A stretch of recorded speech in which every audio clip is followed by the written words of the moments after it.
I knew I'd find you here. I told you I'm retired. Opendoor needs you, Opendoor can't be saved. but tokenization is here. God damn it.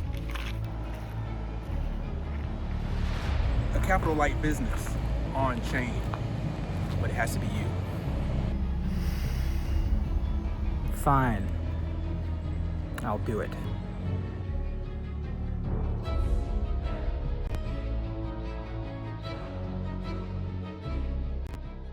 That's right, we're talking about Opendoor today and the tokenization opportunity. What did I tell you about Opendoor? Opendoor has an online platform that has never been profitable due to the cost of having real estate. They need to become profitable to pay their debts without diluting shareholders. So it hasn't been looking good for Opendoor lately because the new CEO, Kaz Nahatian, is working on a turnaround to profitability, but so far that's slow going. He did, however, make a post recently talking about the opportunity from tokenization. So why would that help? Well, tokens would be another source of capital. And that's important because capital is what Opendoor needs. It's a very capital intensive business, and they're gonna not have the means to get enough volume that they need to be profitable with their business model.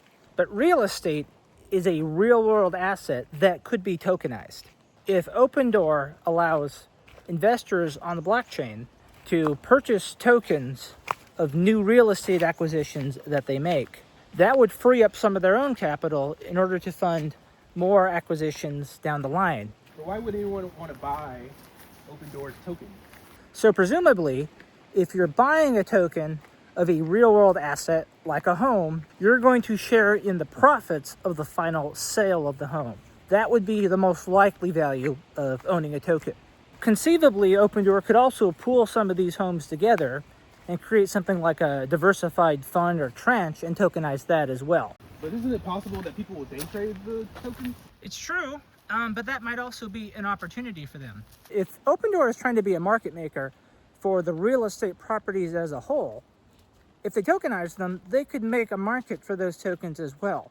If they can make a market in the tokens for that real estate, that would be a source of revenue from the spread they get on market making the token. So there's two layers of market making that can come into play with tokenization. But this also gets into why Cass said there's still a lot to figure out about this, because we're basically talking about making securities at that point from the real estate tokens, and Opendoor doesn't have the licenses or regulatory approvals to do that.